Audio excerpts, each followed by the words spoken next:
qui est un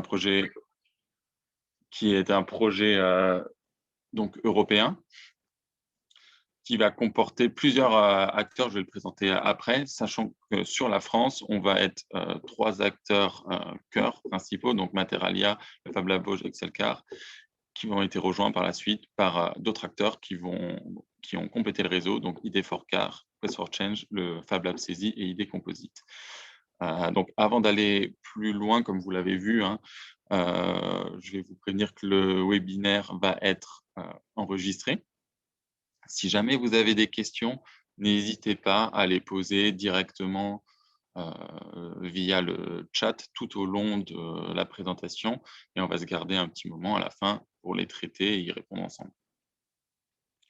Voilà, donc l'ordre du jour d'aujourd'hui, 2 grosses parties. On va commencer par une introduction et sur le pilote français. Ensuite, la seconde partie du webinaire sera concentrée sur le concours en lui-même. Donc, on verra d'abord les objectifs, les projets qui sont attendus, les prix, et également les critères d'éligibilité et les modalités de dépôt, pour enfin finir par une session de questions-réponses. Donc, iProduce. iProduce, c'est quoi? Donc, c'est un projet européen qui a débuté en 2020. C'est un projet qui doit courir sur 3 ans, qui rassemble 9 pays, 21 partenaires européens à l'origine, donc le cœur des partenaires. Et le but de ce projet, c'est de créer une plateforme avec des outils numériques qui vont pouvoir développer le concept de social manufacturing. Social manufacturing, c'est quoi? C'est-à-dire une production qui va être vraiment personnalisée et dans laquelle on aura inclus directement l'utilisateur final dans les phases de conception. Donc, comme on peut le voir sur la droite, c'est donc encore un cran plus loin que la personnalisation. C'est vraiment prendre en compte tous les acteurs dans le processus de conception. Donc, ce projet européen iProduce, il s'est fixé 3 objectifs. Alors, le premier qui va être rapprocher à la fois les entrepreneurs en créant des réseaux locaux, de pouvoir engager les différents acteurs dans la création, la co-création de produits et dans des démarches d'open innovation. Et enfin, de pouvoir partager les pratiques, les bonnes pratiques, les méthodes qui ont été développées notamment au niveau des makers et des Fab Labs avec les industriels et le grand public pour pouvoir concevoir et produire de nouveaux produits. Donc, les enjeux qui sont associés à ça, ça va être créer des écosystèmes locaux à l'échelle européenne, c'est-à-dire toute une toile en fait d'acteurs locaux, d'initiatives locaux qui vont pouvoir être reliés grâce à la plateforme à une échelle plus globale, donc européenne. Le second enjeu qui va être associé, ça va être démocratiser ce concept de social manufacturing et favoriser les méthodes de co-création. Donc vraiment essayer de co-créer des produits avec les consommateurs et avoir un produit qui va répondre vraiment à une demande, vraiment à leurs besoins propres. Et enfin, grâce à la plateforme, de pouvoir faciliter les échanges et le partage de connaissances entre toutes ces typologies d'acteurs. Donc, je vous parlais de différentes initiatives locales étendues à l'échelle européenne. Ici, on a donc une image des premiers pilotes, de ces premières initiatives qui s'appellent des CMDF, donc des CMDF pour Collaborative Manufacturing Demonstration Facilities. Nous, on est donc situé sur le pilote français. Chacun de ces CMDF a des thématiques qui sont associées. Et sur le côté France, on a donc un focus sur la mobilité et les produits associés, donc d'où la thématique du webinaire d'aujourd'hui. Il faut savoir qu'il en existe donc 5 autres, le espagnol, qui lui va faire un focus sur tout ce qui va être aménagement intérieur, mobilier. L'Italie, qui lui va être tournée vers la microélectronique pour le grand public. La Grèce, qui eux ont une thématique plutôt santé, avec des produits médicaux 3D qui vont être connectés. L'Allemagne qui, eux, vont se concentrer pas sur un produit, mais vraiment plutôt sur des méthodes d'apprentissage. Et enfin, le Danemark qui, eux, ont un Fab Lab mobile, heu, qui va pouvoir se déplacer auprès soit des écoles, soit, directement des citoyens. À l'échelle française, donc j'en ai déjà parlé, rapidement avant, les partenaires vont être composés, on va voir deux niveaux. Donc le premier qui sont les partenaires, qui sont à l'origine, inclus dans le projet iProduce. Donc ces partenaires, il y a Excelcar, qui est donc une plateforme d'innovation et un Fab Lab, vraiment industriel qui dispose heu, de moyens industriels qui sont présents aujourd'hui, qui vont également, intervenir pendant le webinaire. Il y a le Fab Lab Vosges, donc basé donc en Grand Est, avec aussi un représentant aujourd'hui, qui eux sont un Fab Lab plutôt, grand public, mais qui accueille également des professionnels. Et donc Materalia que je représente, qui est donc un pôle de compétitivité qui est basé à Metz avec, qui travaille sur les thématiques donc matériaux, procédés et solutions. Donc ça, c'est le cœur des partenaires français.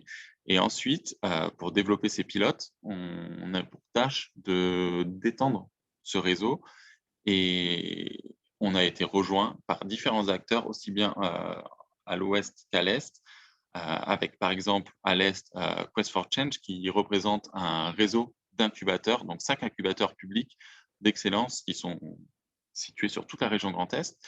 On a le Fab Lab, CESI, qui est un Fab Lab académique qui est situé à Strasbourg, qui est également du coup un partenaire, heu, français. On a ID4Car qui est donc, également un pôle de compétitivité, avec lui une thématique, véhicules et mobilité située à l'ouest, et ID Composite qui est donc un centre technique, qui vont se concentrer sur les composites et les polymères. Donc avec tous ces types d'acteurs, on a décidé de mettre en place, sur le côté français, sur ce pilote français, 2 use cases, 2 cas d'usage. Donc le premier qui va consister à digitaliser des contenus de formation. Pourquoi? Principalement, ça va être destiné principalement aux Fab Labs, heu et de toute taille, heu, qui eux vont pouvoir se servir, des outils qui vont être développés dans la plateforme pour digitaliser des formations qui vont être, redondantes, qui vont être ça va souvent être des formations, sur de la conception, sur du prototypage, sur l'utilisation de machines, et l'idée, c'est de pouvoir leur faire économiser des ressources à eux et de pouvoir rendre accessibles ces ces formations à tous leurs utilisateurs, peu importe le timing. Quand ils voudront, ils pourront y avoir accès, et ce qui leur permettra de pouvoir utiliser les machines de manière plus rapide et d'être opérationnels plus, rapidement dans le Fab Lab. Donc ça va être le premier cas d'usage sur lequel on a travaillé, et le second qui est, à mon sens, le plus, important et le plus complet, heu, qui est le co-développement de produits de mobilité. Et là, donc l'objectif, ça va être que toutes ces structures puissent, en se reposant sur la plateforme et leur savoir-faire, accompagner, des utilisateurs, des porteurs de projets, des industriels dans le développement de leurs projets de mobilité, en partant de la phase, la plus amont, donc l'idée, jusqu'à l'industrialisation de leurs produits, et tout ça en utilisant des méthodes, collaboratives. Donc on a formé ce réseau, on va se baser sur la plateforme, iProduce pour pouvoir, chacun avec nos compétences, pouvoir accompagner ces porteurs de projets. Et cette plateforme iProduce dont on parle, elle est équipée de plusieurs outils qui sont présentés, là-dessous. On va avoir une plateforme de generative design qui va permettre de, modifier lorsqu'un produit sera sorti, de pouvoir le modifier à sa guise facilement pour s'adapter aux besoins des utilisateurs. Il y aura un outil de matchmaking qui va permettre de trouver, rapidement des partenaires qui vont pouvoir répondre à notre besoin. On a une application mobile qui va pouvoir, avec laquelle on va pouvoir donc, notifier, interroger, avoir des feedbacks de consommateurs, de clients, d'utilisateurs potentiels. Il va y avoir des outils de réalité virtuelle et de réalité augmentée qui vont faciliter le travail de co-création, de collaboration entre les différents partenaires et, la visualisation des objets, enfin, des produits développés. On a un outil d'analyse de données avancées qui va pouvoir permettre de fournir des informations sur les produits qui vont être développés, à calculer des coûts et évaluer des processus. Donc, un outil de vérification et de validation. Des outils qui vont permettre de gérer aussi les problématiques de propriété intellectuelle, les problématiques de confidentialité aussi. Donc, c'est des outils qui vont être intégrés à la plateforme.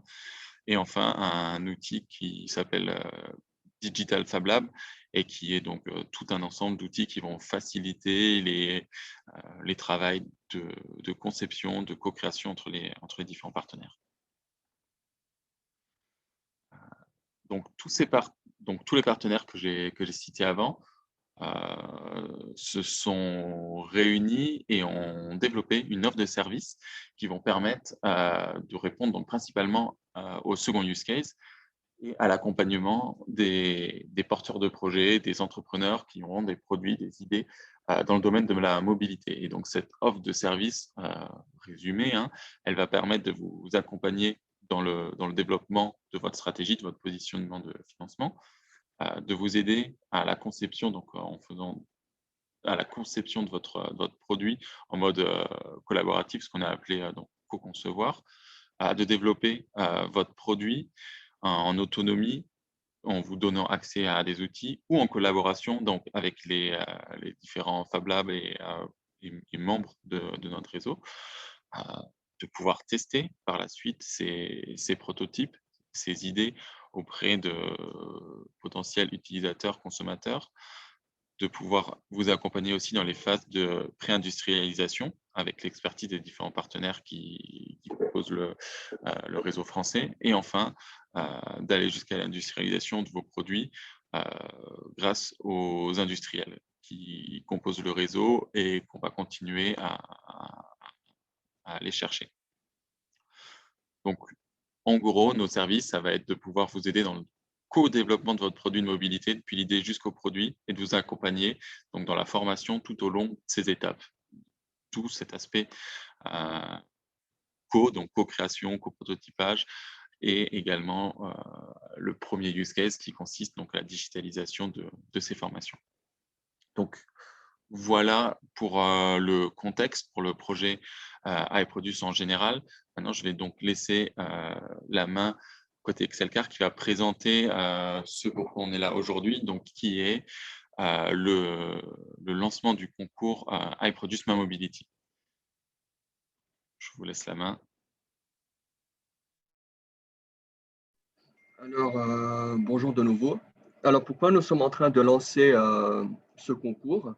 Alors, l'un des majeurs concepts du réseau français et plus précisément de notre deuxième cas d'usage que Jérémy vient de nous expliquer, c'est la notion de la collaboration pour l'innovation et pour le développement de nouveaux produits de mobilité.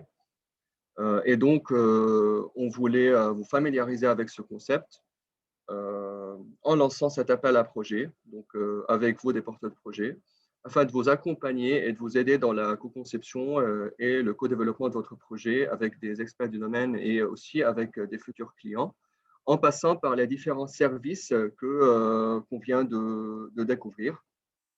Alors, de manière très générale, et aussi ceci sera expliqué un peu plus amplement dans la suite, il y aura il s'agit d'un appel à projet, dont 3 projets lauréats seront choisis et sélectionnés.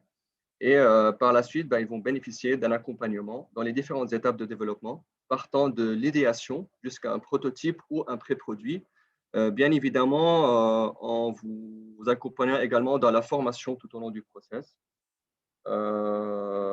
Aussi, les lauréats auront accès durant cette phase d'accompagnement à des équipements, à des bureaux, à des salles de réunion, à des moyens de conception, de prototypage, à du coaching et beaucoup d'autres.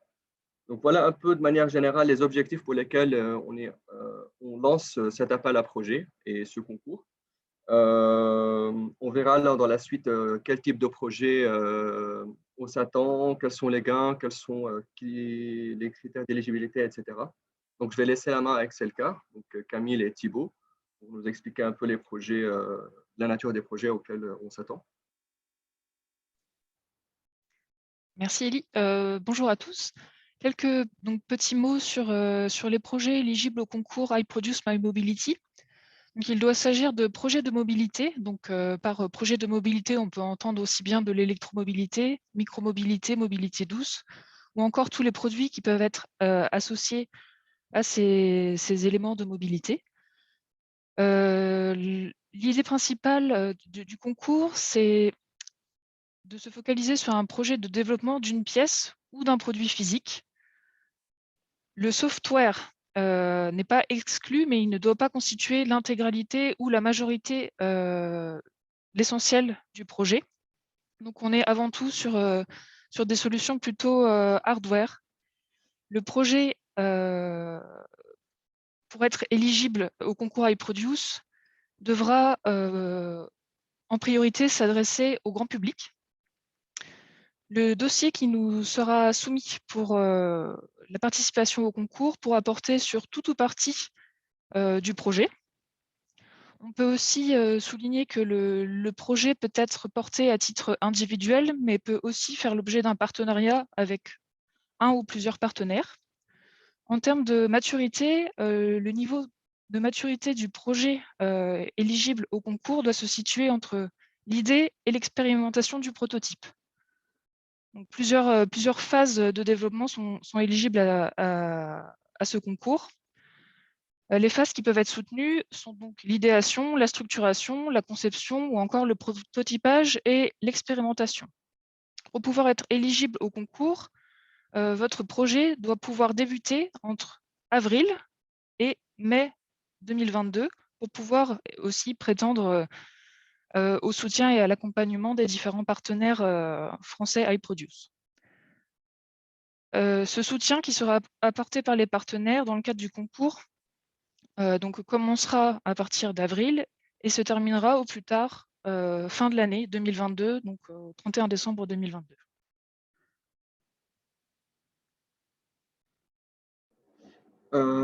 Alors, donc voici un peu les types de projets auxquels on s'attend. Donc voilà les trois porteurs de projets qui seront lauréats, comme je viens de dire, et qui seront sélectionnés dans la grande ligne où ils vont bénéficier d'un accompagnement professionnel et collaboratif sur les différentes phases de développement. Mais plus spécifiquement, cet accompagnement peut se présenter sous différentes formes de gains. Donc, je vous les liste un peu rapidement. Donc, les candidats vont bénéficier d'un accompagnement dans la structuration et le montage de leur projet, ainsi que d'un an d'adhésion avec nos pôles de comptabilité Materalia et Ideforca. Donc là, c'est tout ce qui est accompagnement dans le développement stratégique, aussi recherche, programmation du développement de leur projet. Aussi avec notre réseau d'incubateurs d'excellence Quest for Change, qui est dans l'Est. Il y aura 3 journées d'accompagnement qui seront proposées, qui seront dédiées aux porteurs de projet. Donc, c'est par projet.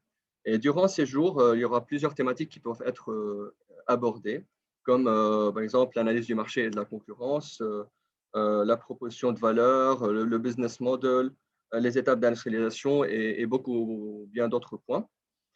Concernant la conception, 5 jours seront dédiés par projet, donc par lauréat, pour la réalisation d'une maquette numérique de leur projet, de leur produit de mobilité, donc des produits de mobilité. Les candidats aussi auront accès pendant 3 mois aux moyens de conception et de prototypage disposés par Fab Lab Vosges et par le Fab Lab industriel Excelcar. Aussi, comme on a déjà présenté la notion de formation, donc vu que les porteurs de projet seront formés tout au long du process, donc il y aura aussi des formations sur l'usage de ces moyens de prototypage et de conception qui seront également partagés et donnés à eux par Fab Lab Vosges et Excelcar. Financièrement parlant, un budget qui peut aller jusqu'à 3 000 € sera envisagé par projet. Et ce budget peut couvrir tout ce qui est consommable, matériel et matières premières dédiées pour le prototypage. Alors, on a aussi parlé de la notion d'expérimentation dans l'offre de services que Camille aussi nous a présenté. Donc, il se peut que des sessions d'expérimentation avec des potentiels clients ou des potentiels futurs usagers du produit qui pourraient être organisées, mais ceci dépend de la maturité du projet et sur lequel on travaille. Alors, en contrepartie à tous ces gains, les candidats, désolé, seront demandés durant toute la période de l'accompagnement à s'engager à expérimenter et tester les outils numériques de la plateforme eProduce. Donc, on vient de les découvrir avec Jérémy. Donc, ça peut se faire très simplement depuis son PC, mais de vraiment tester ces outils qui sont des outils de collaboration, de réalité virtuelle, etc. Et aussi, il serait aussi demandé à remplir des formulaires d'évaluation et de feedback liés à cette plateforme et à ces outils. Donc voilà. Je vais redonner la main à Thibaut et Camille pour nous expliquer les critères d'éligibilité. Oui, merci Elie. Donc, à qui s'adresse notre concours iProduce My Mobility? Le concours est ouvert à tous les porteurs de projets, donc projets liés à la mobilité. Il faut toutefois, donc, comme on l'a déjà mentionné, que les projets en question portent sur une partie importante de conception physique.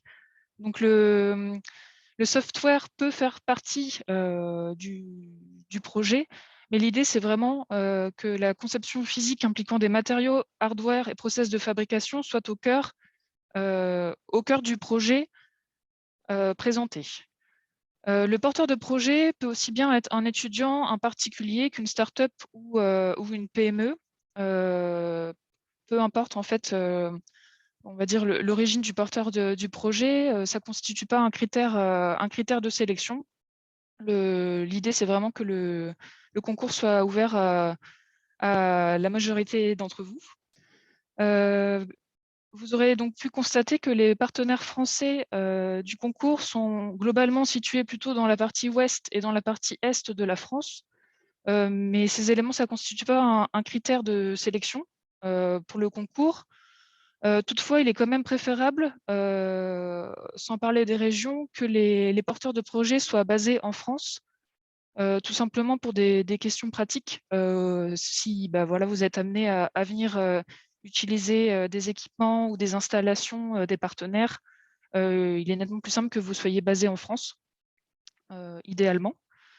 Si vous êtes étudiant ou particulier, vous devez être absolument majeur pour pouvoir prétendre au concours iProduce My Mobility.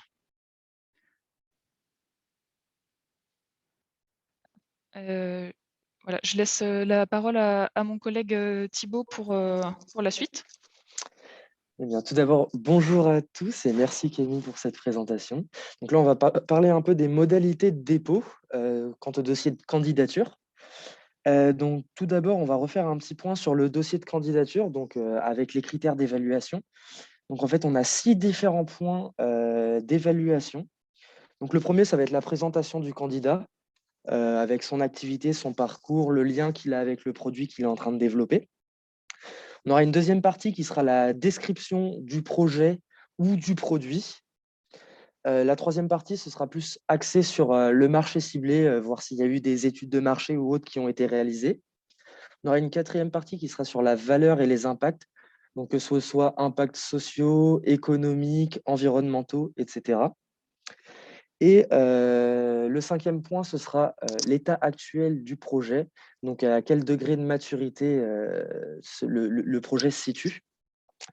Et la dernière étape qui est assez importante pour nous aussi, c'est la volonté, la motivation de développement du projet. Donc, quelles sont les choses qui vont être amenées à faire prochainement? Est-ce qu'il y a eu des plans de financement ou autre, tout ce genre de petites questions. Donc, voilà pour les critères d'évaluation du dossier. Pour le dossier, donc, la date prévue pour le dépôt du dossier, l'échéance, ce sera le 25 mars 2022. Donc, ce sera le dossier à compléter et à renvoyer auprès de Jérémy ou via un formulaire en ligne, donc un Google Form. On a choisi d'avoir deux moyens de dossier. Donc, soit ce sera le remplissage d'un document Word ou alors directement en ligne via un Google Form.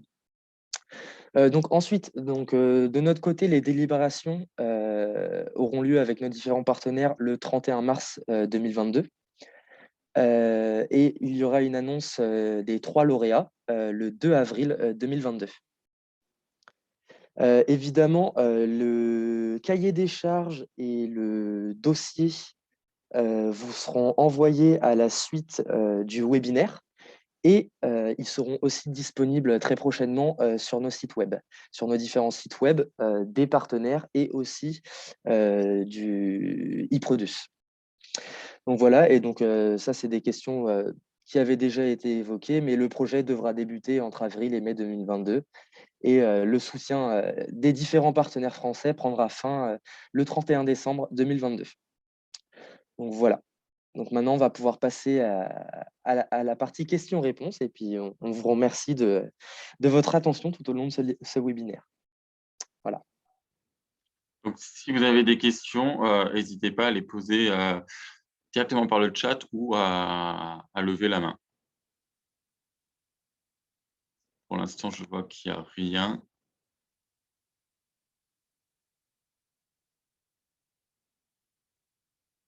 Je vois que Frédéric avait demandé s'il existait un template pour le dossier à déposer. Il existe un template, en effet, qu'on va vous envoyer à la suite du webinaire, comme je le disais, et qu'on pourra retrouver aussi sur nos différents sites web.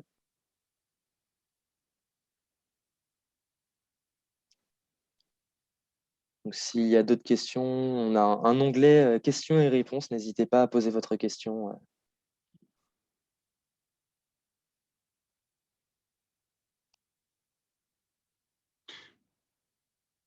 Il y a une question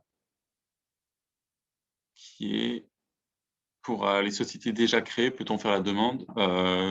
Oui, aucun problème. Si la société est déjà créée, vous pouvez tout à fait participer. Il faudra remplir, c'est le même document.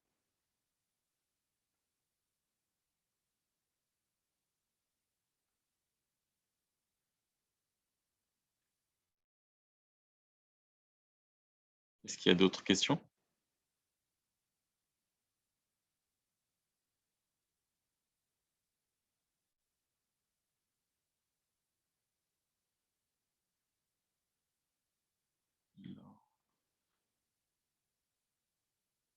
Si la société est en cours de création, doit-on déposer le dossier à titre particulier ou attendre la création?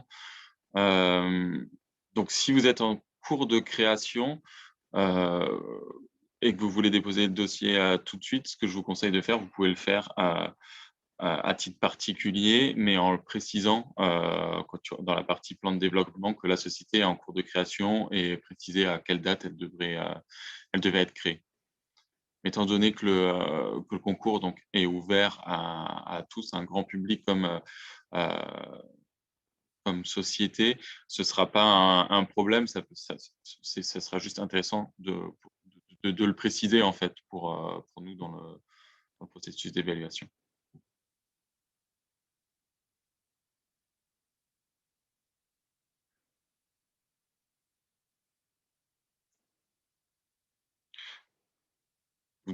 On vous enverra dans tous les cas à l'issue du webinaire tous les documents et vous verrez que le dossier n'est pas très très long à remplir.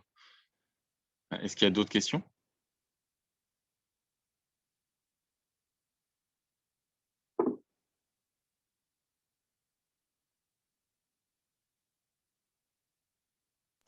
Bon, Je vais juste intervenir pour repréciser quelque chose que je n'ai pas précisé tout à l'heure.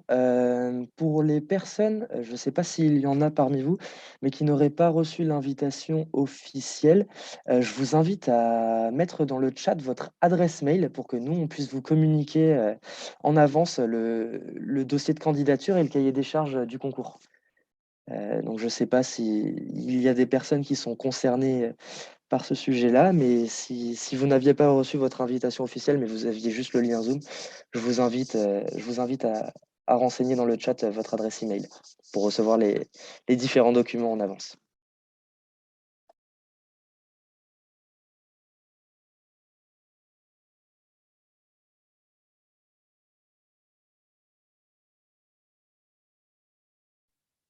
Dans tous les cas, si jamais vous avez d'autres questions qui vous reviennent, vous avez besoin de précision ou quoi que ce soit, n'hésitez pas à revenir, vers moi ou vers nous et on pourra toujours vous répondre, par la suite. Je vois qu'il y a encore une question.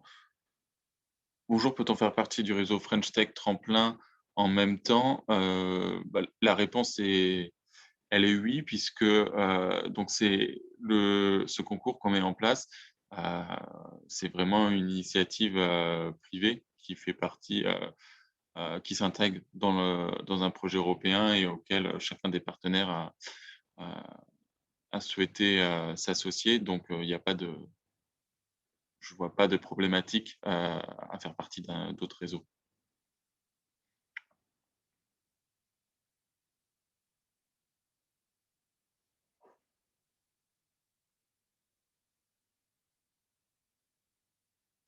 Bon, s'il y a plus de questions, comme je le disais, hésitez pas à revenir vers nous si quand vous remplissez le dossier de candidature, il y a vous avez des problématiques, vous avez, encore d'autres questions, vous pouvez m'écrire directement, mes coordonnées seront, dans la présentation qui sera envoyée ou vous pouvez contacter, également, d'autres personnes comme, Thibaut, Camille ou Élie et on sera là pour vous répondre.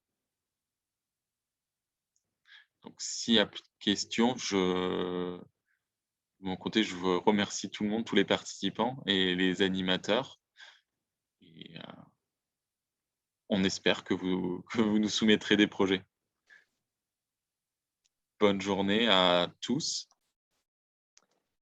Merci Jérémy, merci à tous d'avoir participé au webinaire et une excellente fin de journée à tous. Et comme le disait Jérémy, si vous avez des questions, n'hésitez pas à revenir vers nous. On se fera un plaisir de vous répondre.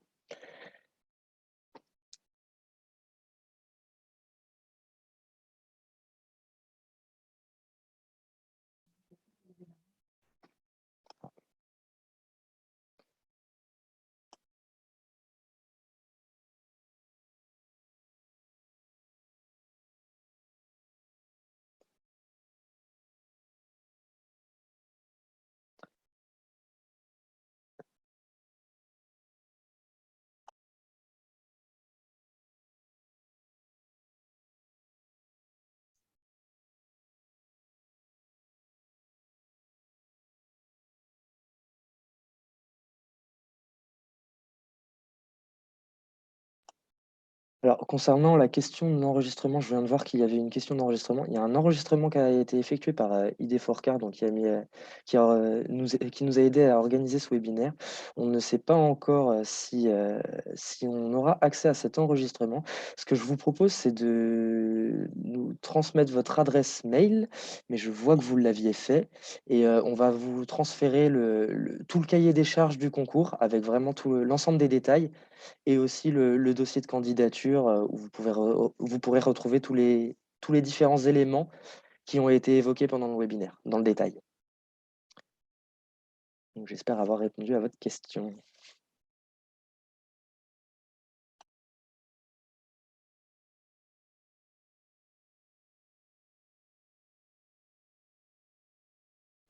Et si jamais on peut vous communiquer l'enregistrement, on le fera évidemment, il y aura pas de souci. C'est à redéfinir et voilà. Je ne sais pas s'il y a d'autres questions?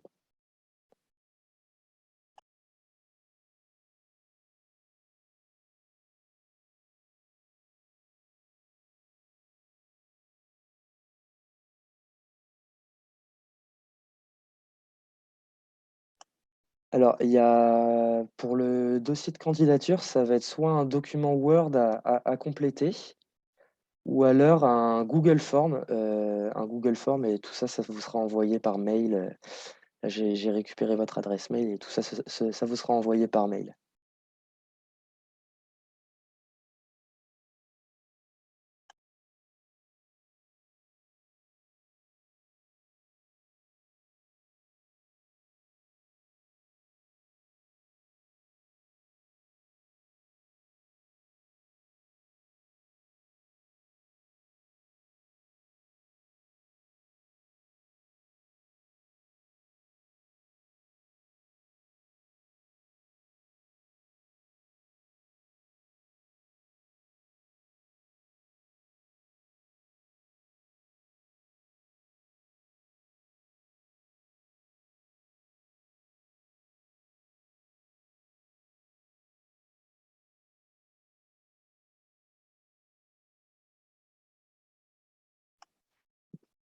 On va enlever le masque et faire notre meilleur sourire alors.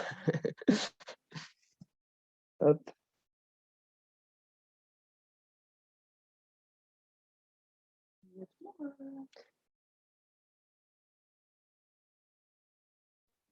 C'est vrai, il y a Jérémy qui manque aussi.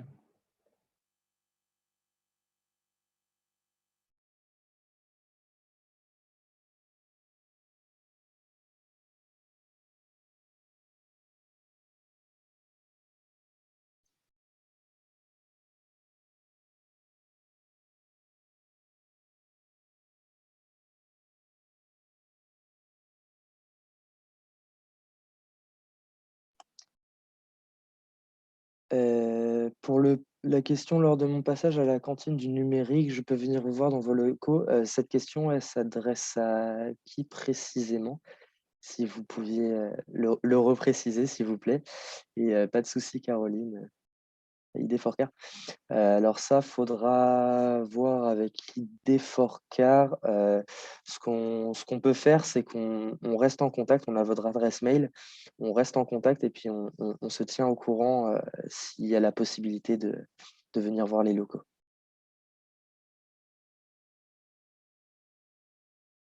Pas de souci.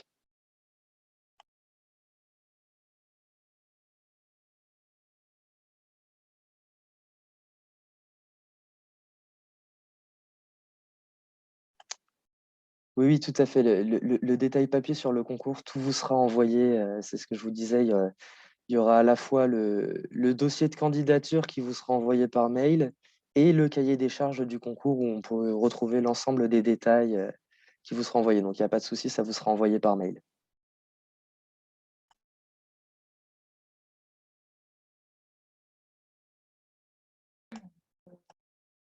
Pardon, oui, papier, j'avais pas vu. Non, ce sera que des versions numériques par contre. On n'aura pas de version papier, malheureusement. J'avais mal lu la question, autant pour moi.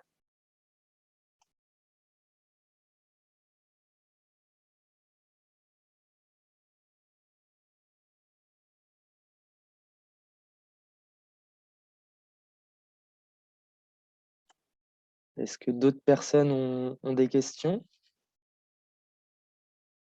S'il n'y a pas d'autres questions, ce que je vais vous proposer, c'est que l'on clôture ce webinaire. Et comme je vous l'ai dit avant, je vous remercie tous d'avoir participé à ce webinaire. Puis on espère recevoir sous peu vos candidatures.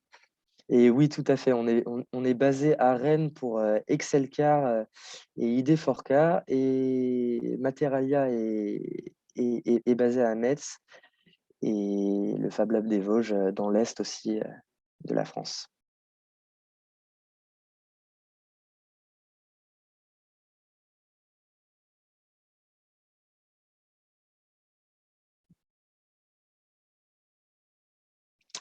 Ah, bah très bien, bah, on se croisera peut-être le 17 alors.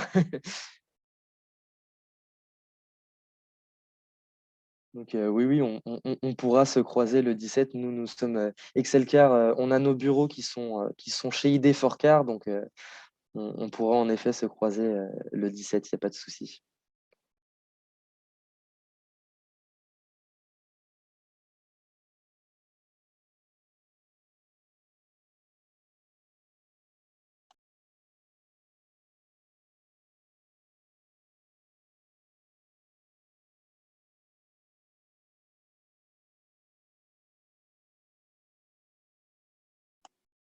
Eh bien, merci à tous d'avoir assisté à ce webinaire et merci aux animateurs qui nous ont aidés à l'animer. Et puis, nous vous souhaitons à tous une très bonne fin de journée et en espérant recevoir vos dossiers de candidature. Donc, très bonne fin de journée à tous. Au revoir. Bonne journée à tous. Bonne journée à tous. Au revoir.